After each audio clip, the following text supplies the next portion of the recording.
I'm Chris Wallace. Now that former FBI Director James Comey has told his story, where do the investigations and the Trump agenda go from here? I don't think it's for me to say whether the conversation I had with the president was an effort to obstruct. No collusion, no obstruction. He's a leaker, but we want to get back to running our great country. We'll discuss Comey's damaging testimony with Republican Party Chair Ronna McDaniel and ask how the Trump White House and the GOP can rebound. It's a Fox News Sunday exclusive. Then, questions still linger about possible links to Russia and whether the president tried to obstruct the investigation. Would you be willing to speak under oath to give your version of 100%. We'll discuss the continuing probes in Congress and by the special counsel with Democrat Jack Reed, who serves on the Senate Intelligence Committee and says he expects President Trump to face a deposition. Plus, British Prime Minister Theresa May tries to hold on to power after losing her majority in Parliament. I will now form a government that can provide certainty and lead Britain forward at this critical time for our country. We'll ask our Sunday panel what it means for the future of Europe and relations between the U.S. and our closest ally. And our Power Player of the Week. Some words of wisdom for the class of 2017. When you don't know what to do, you do nothing. All right now on Fox News Sunday. And hello again from Fox News in Washington. President Trump is claiming victory after former FBI Director James Comey's testimony this week, saying there's no evidence of collusion with the Russians or obstruction of justice. But the president recognizes the investigation isn't over, saying he would 100% testify under oath before the special counsel. Where do the investigations and the Trump agenda go from here? Joining me now, the chair of the Republican Party, Ronna McDaniel. Ms. McDaniel, the president has been tweeting today, and I want to put up one of those tweets. Here it is. I believe the James Comey leaks will be far more prevalent than anyone ever thought possible. Totally illegal, very cowardly. What do you think, the fact that Comey admits that he leaked at least one memo to the press? What do you think that indicates about the former FBI director? I think it shows how questionable his character is, that he would take conversations that he had with the President of the United States, which should be protected under executive privilege, and then he gave them to a friend to leak to the New York Times. I think it proves that the president made the right choice in firing Director Comey, and it brings into great question some of the decision-making he made as FBI director and since. Now, the president on Friday, after Comey's testimony, said that he viewed that testimony as, quote, total vindication. But in his testimony, Mr. Comey said that the president, he repeatedly said that he lies. He said the president in a private dinner sought a pledge of loyalty, that in an Oval Office meeting, he basically asked Comey to let the Flynn investigation go. Total vindication? Listen, Chris, we have to keep in mind that this is one person's record of what happened. The only two people who know what happened in those meetings are the president and James Comey. So James Comey put forward his memos, his recollection, but that's his version of events. The things that James Comey said with regard to the president, that he's not under investigation, he's never been under investigation, that there's been no obstruction, that there's been no effort to impede the investigation. Those are things we've heard across from many witnesses and many other individuals. So that corroborated exactly what the president's been saying all along. But I take James Comey's testimony as just his version of events, and it's important that we look at it that way. You created an opposition team, an operation inside the RNC this week to defend the president against James Comey. You had 60 staffers who sent out dozens of tweets with the hashtag #BigLeagueTruth. Question, why is it appropriate to set up, in effect, a Trump war room inside the RNC? Well, the RNC is always going to defend the president, but listen, it's so lopsided out there. There's so much distortion. It's important that we're pushing back on some of the stories that are just fake. And to watch James Comey go in front of the Senate, we wanted to make sure that it's reported correctly. What we learned from him, we learned that as FBI director, Attorney General Lynch said to him, "We don't like the way you're referring to the Hillary Clinton investigation. Can you please call it a matter?" And he did that. We learned that he leaked memos that he put together from conversations he had with the President of the United States that were protected under executive privilege, and that he leaked them to the press. All of those things should be called into question, and it's up to the RNC to push back. We're going to support the President of the United States. But do you have any concerns as chair of the RNC? Do you have any concerns about tying the party too closely to this president, given all of his political and potentially legal problems? Absolutely not. We support the president 100%.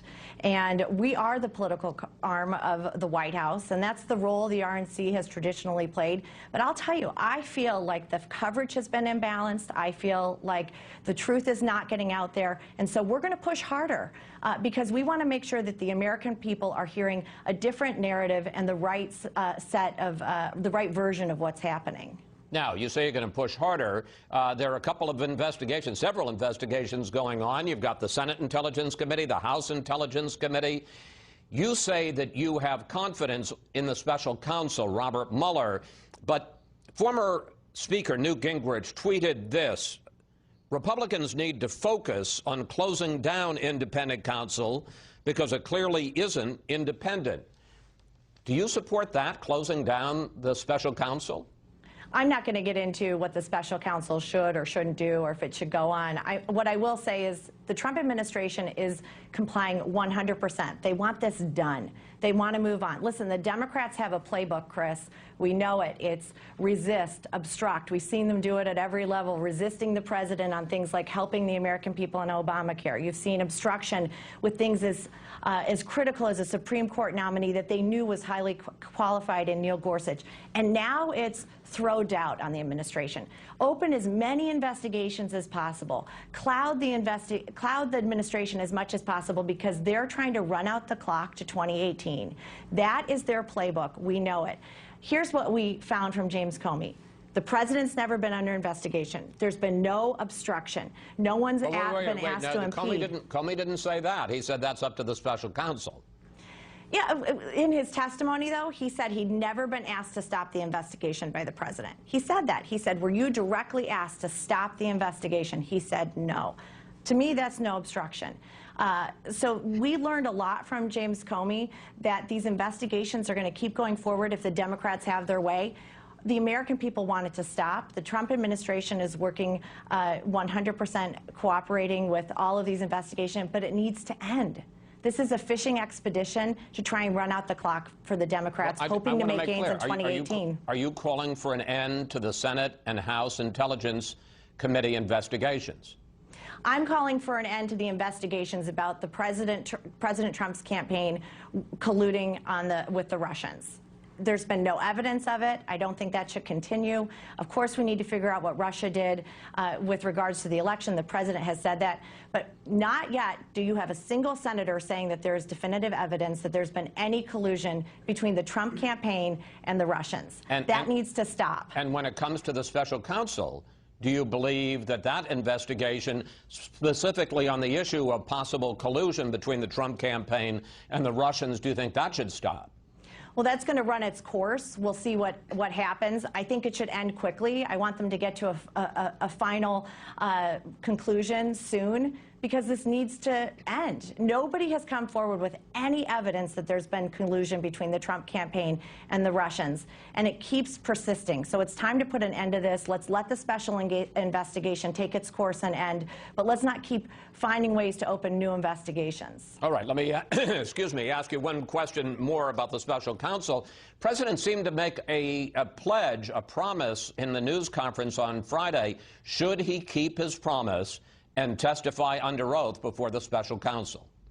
That's going to be up to the president and his legal counsel to determine that. But what it does signal is that the president is going to cooperate 100%. He wants this done. He's focused on the American people and helping make better health care and tax reform and national security. He wants this over with. This is a distraction.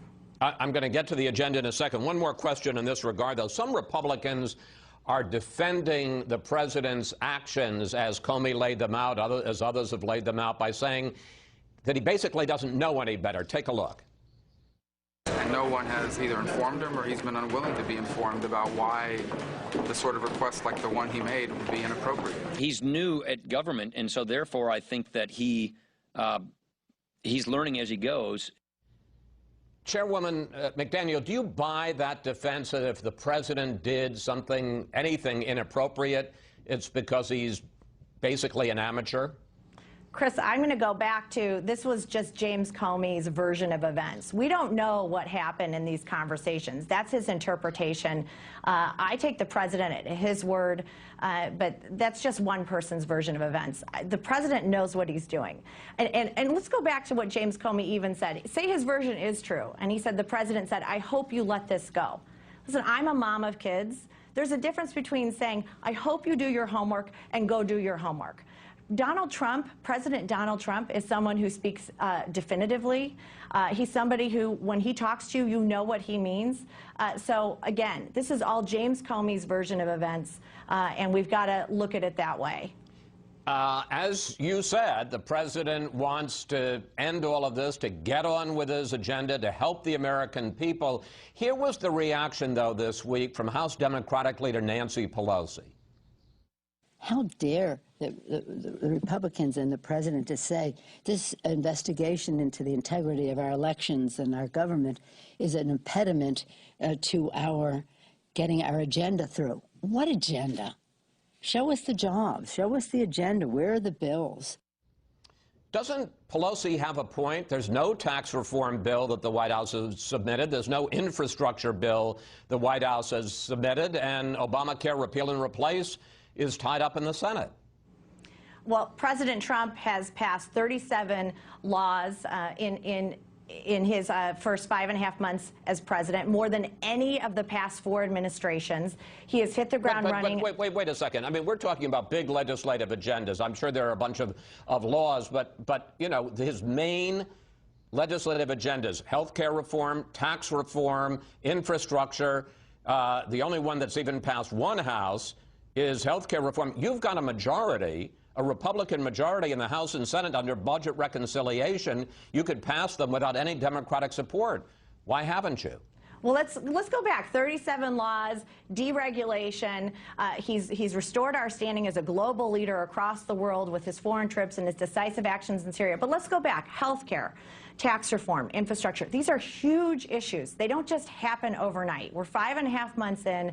The House has already passed a repeal and replace of Obamacare. We're going to continue to work at that. But this just doesn't quickly happen. And Republicans are doing it the right way. We're going back into our districts. We're talking to constituents. We're having a diverse discussion. We're making sure that when we do it right. Because we recognize the failures of Obamacare, passing 30,000 pages of legislation quickly, ramming it through without anybody looking at it.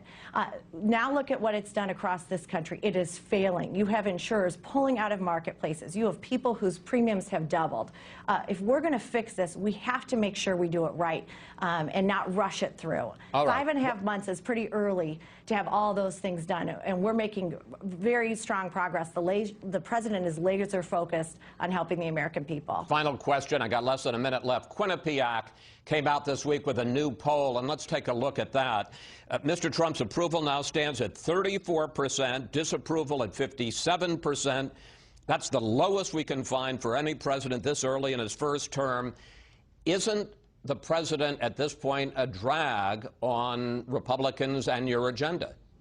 Absolutely not. You look at the Montana special election with Greg Gianforte, who had lost in November running for governor by 4 points. He wrapped himself around the president. He had Donald Trump Jr. in there, and he won by 7 in a state with a Democrat governor and a Democrat senator. The president resonates with our base. He has faced more obstruction, more resistance, and more negative media than any president in our history. But he's going to keep laser focused on policies that help the American people, and you're going to see all those numbers rebound as they start to feel that in their everyday lives. Chairwoman McDaniel, thank you. Thanks for your time this weekend. Please come back. Thanks for having me. Will do. Up next, we'll get reaction from Democratic Senator Jack Reed, who's calling for the president to tell his side of the story under oath. The busy harbor in Newport, Rhode Island. That looks familiar to you, doesn't it? It does, Chris. President Trump says he would be glad to testify under oath to dispute James Comey's account of their meetings. Now the question is, will he? Joining me is Jack Reed, the top Democrat on the Senate Armed Services Committee, who also serves on the Senate Intelligence Committee, the senator who is from Rhode Island and Newport. Welcome back to Fox News Sunday. Thanks, Chris, very much. Let's start with the president's pledge in the Rose Garden on Friday to tell his side of his conversations with James Comey. Here he is. Would you be willing to speak under oath to give your version of those events? 100%. If Robert Mueller wanted to speak with you about that, I would be glad to him? tell him exactly what I just told you, Joe. Senator, before that, you said you thought that the president should face a deposition. Are you willing to take yes for an answer? Indeed, I am, but the deposition is not just about his conversations with Mr. Comey. There's issues with respect to his conversations with Director of National Intelligence Dan Coats, Admiral Rogers, the NSA director, his relationships with Manafort. By the time the special prosecutor, Mr. Mueller, is ready to depose or ask the president to speak under oath, there'll be a myriad of questions. So what I don't want to see is simply, well, I just said I talk about Comey. I'm not talking about anything else. To resolve this situation, he has to be prepared to speak on all these matters. Would you also like to see the president testify under oath before Congress? Well, that raises the issue of separation of powers, frankly. And at that point, I think there's the history would suggest that that's not done often. The special prosecutor, Mr. Mueller, is the person that is charged to conduct this investigation, and I believe he's the appropriate individual to conduct, through his staff, these investigations. In his testimony, James Comey acknowledged that he had repeatedly told the president that he is not a target of an investigation with regard to collusion with the Russians. Here's one instance. We briefed the congressional leadership about what Americans we had opened counterintelligence investigation cases on, and we specifically said the president is not one of those Americans. Given the fact that this investigation clearly puts the president under a cloud and hinders his ability to do his job, does Congress, and including Democrats, do you feel a need to wrap up this investigation as quickly as possible? And what do you think of what the Republican National Committee Chairwoman, Ms. McDaniel, just said, which is that when it comes to collusion, you should stop your investigations? Well, no, I don't think that's at all appropriate. I think the special prosecutor has to look at all the different aspects of this investigation, and there are multiple. Manafort's actions while he was chairman of the Republican committee, the Trump committee. Paul Manafort, who was campaign manager. Exactly. All these things. It goes back Carter Carter Page, all of these people. And then he has to come and I think present the president with a list of questions that only the president can answer. And the president should answer truthfully under oath to those questions. Well, what about the suggestion, because she said that the special counsel should go ahead, but what about Ms. McDaniel's suggestion Congress should wrap it up? Well, no. We have a separate obligation in the Intelligence Committee on a bipartisan basis, and what's remarkable, this is truly bipartisan. Senator Burr, the chairman, Senator Warner, the ranking member, we're conducting investigations because I think one thing that the president continues to diminish, which I think is unfortunate, is the fact that the Russian government, at the highest level, deliberately interfered with our election in 2016, and according to all of our experts in the intelligence community, they're coming back with more force in 18 and 20. We have to, as a legislative matter, find out what they did, why they did it, how we can prevent it. Do we need statutory improvements? Do we need to empower our agencies to do something else? So we have a separate mission, in addition to finding out what went on, is how do we fix it? But forgive me, Senator, I mean, I watched all 3 hours of the hearing. Right. There was precious little talk about what the Russians did. It was all about President Trump. Well, it was about President Trump, but Director Comey made several points very emphatically that we should understand that this attack this hostile action by the Russians was unprecedented, that it continues, and that one of the reasons that he was so conscious of conducting this investigation was not to sort of look back and appropriately charge people who may have done something wrong, but that he is also looking forward to what could happen and what will likely happen in 18 and in 20. And he said that repeatedly. You also heard this week from Admiral Mike Rogers, who's the head of the National Security Agency. Here he is. I have never been directed to do anything I believe to be illegal, immoral, unethical, or inappropriate. And to the best of my recollection, during that same period of service, I do not recall ever feeling pressured to do so. Again, as we sit here today, do you have any evidence of the President Trump being involved in collusion with the Russians or being engaged in an obstruction of justice? There are questions that have been raised about the involvement of his campaign. There have been questions raised about his contact with Admiral Rogers. Admiral Rogers refused, as did Director of National Intelligence Coach, to say if he was asked by the President to in any way exonerate them. And well, wait a minute, though. He did say, I mean, you just heard, I've never been directed to do anything illegal, immoral, unethical, or inappropriate. I've never been directed, but I think what we saw there was two individuals who were very uncomfortable answering. And ultimately, when I asked them, were you asked? And Senator King repeatedly asked the same question. They refused to answer.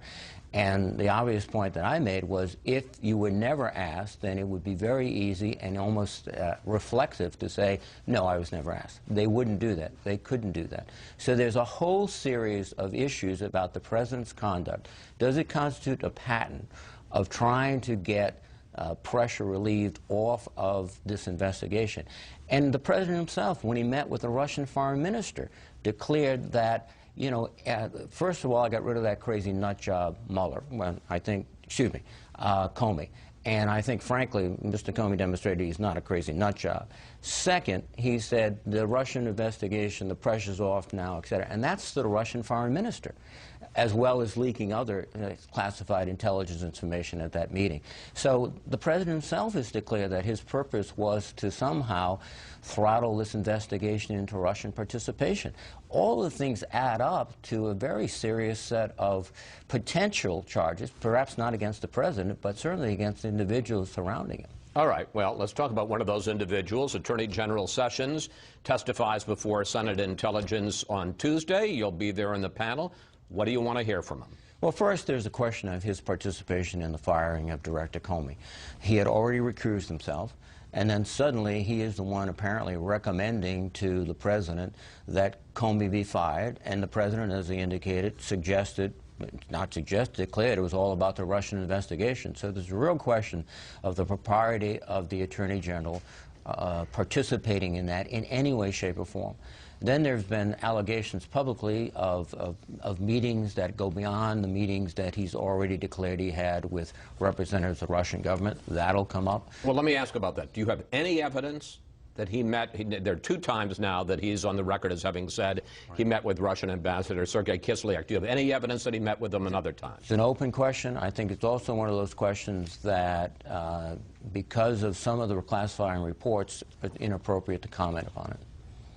Former National Security Advisor Michael Flynn has been a special focus of this investigation. He held repeated meetings with the Russians. He's the one that the President allegedly told Comey to go easy on.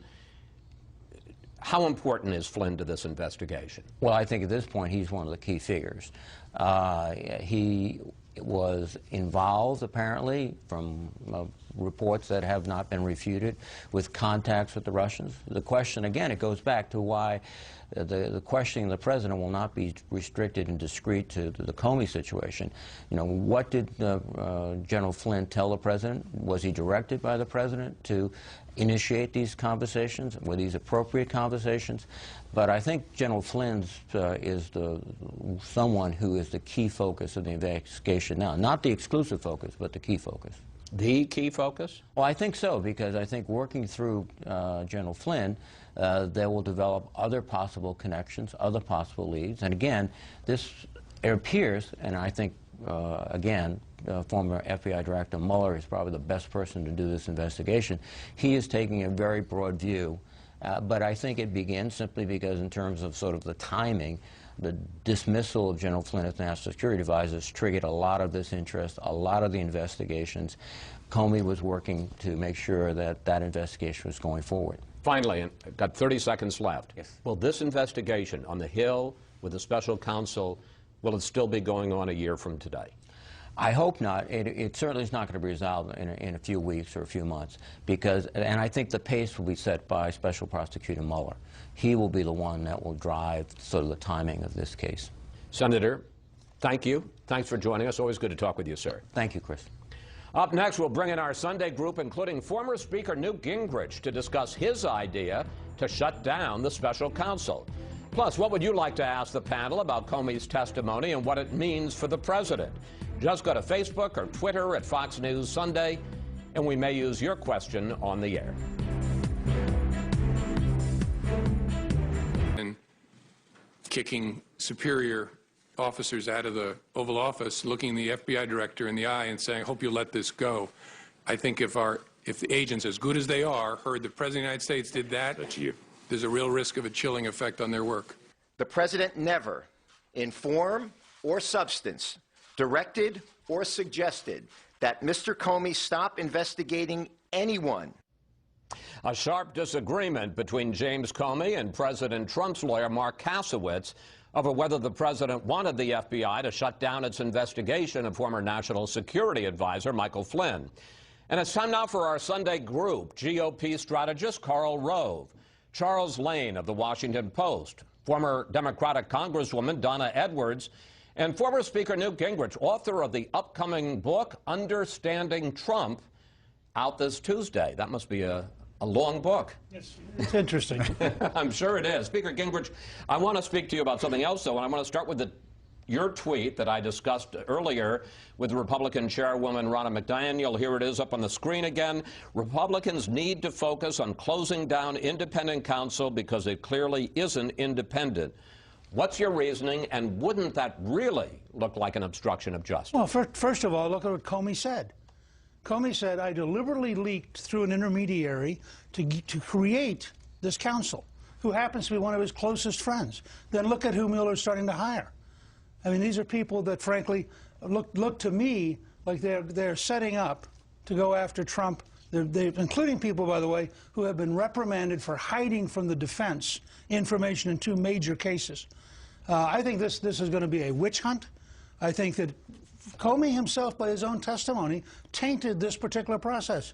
You have a director of the FBI deliberately leaking in order to create a special counsel who we're now supposed to believe is going to be this neutral figure. I think that's just nonsense. Let me bring you in, Congresswoman Edwards, and let's go back, as the Speaker suggested, to James Comey's testimony about one of his leaks. Here he is. I asked a friend of mine to share the content of the memo with a reporter. Didn't do it myself for a variety of reasons, but I asked him to because I thought that might prompt the appointment of a special counsel. Comey says he set the special prosecutor process in motion. Taking the word that was used by the Speaker, does that taint it? No, it doesn't taint it at all. And in fact, I think it's really shocking that the Speaker and others are challenging the credibility not just of James Comey, but also of the special counsel Mueller. I mean, nobody on Capitol Hill has been questioning the integrity and the independence of the special counsel, and I think it was appropriate. I mean, James Comey heard the president say things that were untrue and there were mischaracterization of their meetings, and he put out in the public sphere not classified information that he had prepared, and it wasn't a leak, into the public sphere. And I think it's appropriate for the special counsel to look into that, to investigate that. That's why the special counsel is in place. Carl? Well, I thought it was interesting. You played the piece of tape of Comey saying, if this got out, that the president said to me in the Oval Office, I hope you can let this thing go, that it would have had a chilling effect on the FBI agents. Because Comey proceeded to talk about the incident widely within the FBI, widely enough in the FBI that... Well, not the investigating officers, just with his top Well, staff. but widely enough within the top staff of the FBI that it got printed in the New York Times on the 11th of May. So, or no, excuse me, before that, before the president's tweet. That supposedly provoked no, that was him. the loyalty pledge, but anyway. Right. But this question of Mueller and whether or not he should... Look, I think it would be a huge mistake to try and shut down the special counsel. This would leave the Trump administration, the Trump presidency, under a cloud till the very last day and make it an ongoing issue. I do have confidence in Mueller.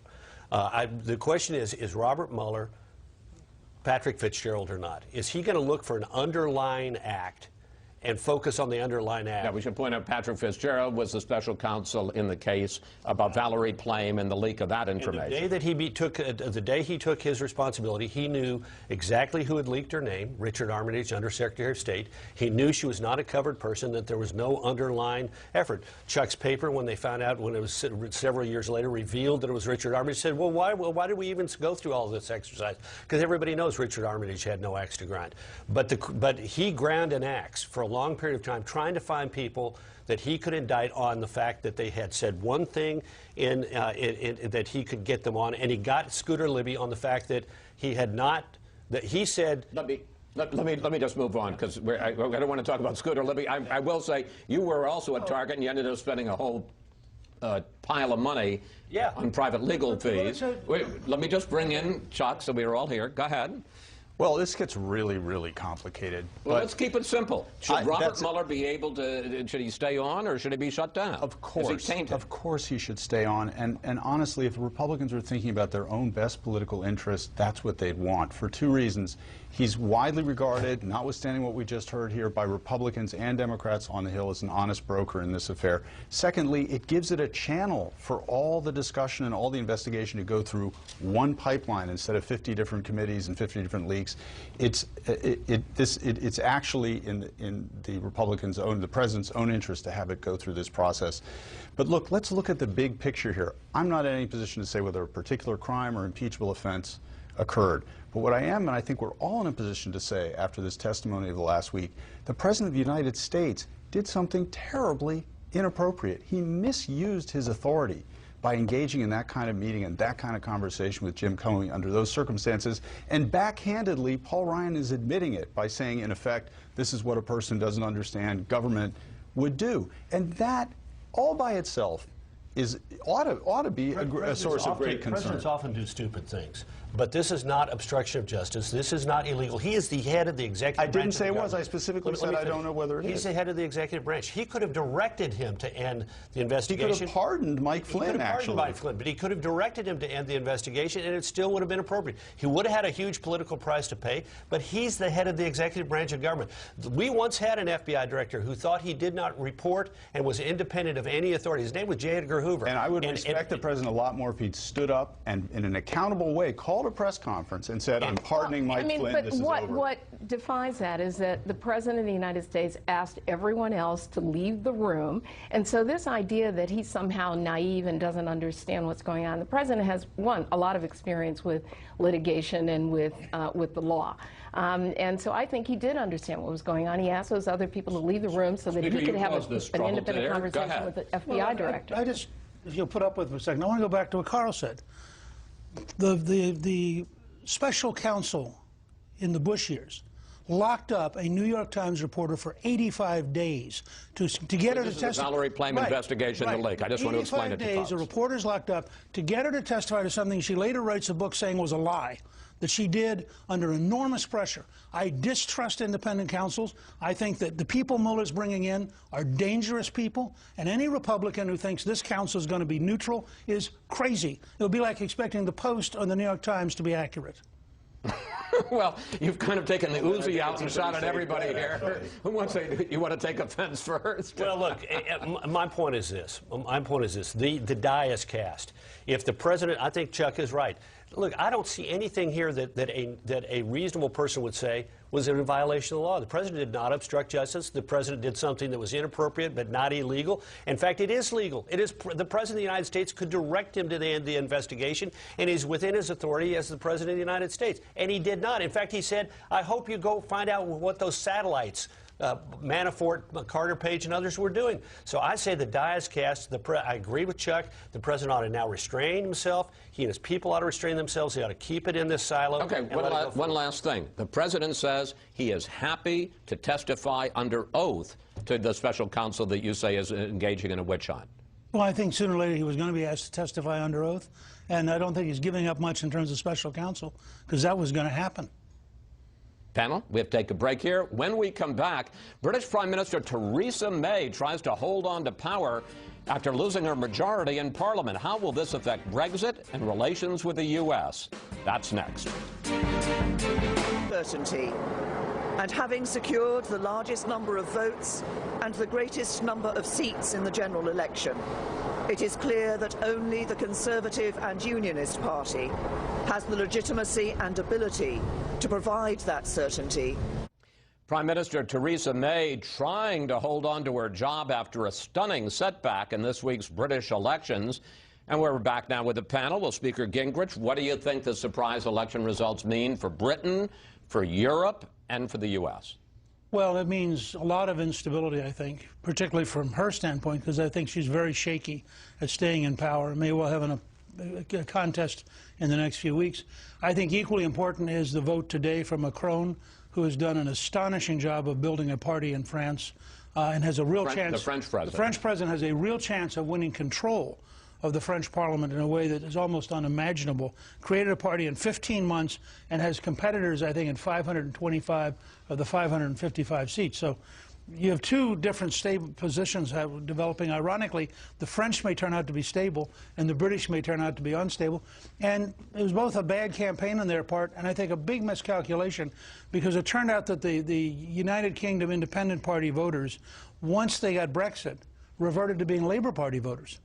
And went back to their natural party base. I think nobody in the Conservative Party thought that would happen. Carl, I want to pick up on Brexit because the Brits were supposed to start formal negotiations with the European Union, which are going to take a couple of years, but on the exit and the terms of the exit from the European Union, Brexit, and now that's kind of up for grabs, isn't it? Oh, yeah, absolutely. In fact, look, I happened to be flying into London the morning after the Brexit vote. And as we got off the plane, every Brit on the plane turned on their phone to get the news. And there was a guy who I'd been sitting near who was working in the financial services industry, immediately began swearing at older Britons. He said if we hadn't let those senior buggers vote, we would have won, because under 35-year-olds voted overwhelmingly to remain. Well, this time around, they had their revenge. The young, particularly those with college degrees, turned out in a much higher number, and they voted for not conservative in order to thereby soften. May had said, I will have a hard exit if you re-elect the Conservatives, and so they voted not for the Conservatives in order to give a soft exit to Brexit, and they got their revenge. So to give you a sense of Karl Rove, there's something he very much wants to say. Go ahead. Well, look, I was watching the election returns, and we've got to establish this tradition in the United States. We talk about Texas 1 and Congressional District 1 and California District 35. They brought in returns from Basingstoke, and then Dumfriesshire, Clydesdale, and Tweedledale, which is one constituency in Scotland. We've got to name each one of our districts. So you would, if we were doing this, you would say, well, the Clydesdale precincts are coming in. Well, I'd say the Dumfriesshire, Clydesdale, and Tweeddale precincts. Now, one point of disagreement.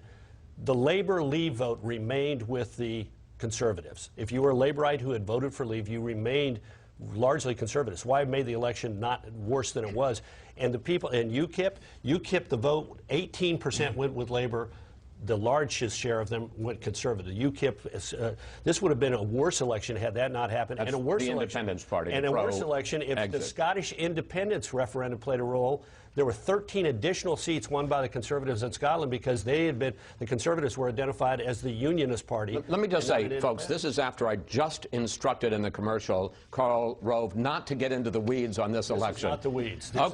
This is pretty weedy. All right. The leader of the opposition Labour Party, Jeremy Corbyn, did not gain the majority, but he still was declaring victory. The Prime Minister called the election because she wanted a mandate. Well, the mandate she's got is lost Conservative seats, lost votes, lost support and lost confidence. I would have thought that's enough to go, actually. I like the guy on the right with the we need more people like that standing behind candidates. Congresswoman Edwards, does this real surprise in this election, the fact, I mean, the reason that she called it an election 2 years early, Prime Minister May, is because she thought she was going to expand her majority. Now she doesn't have a majority, and she has to deal with the Northern Ireland vote, the unionist vote, to try to get that majority in the Parliament.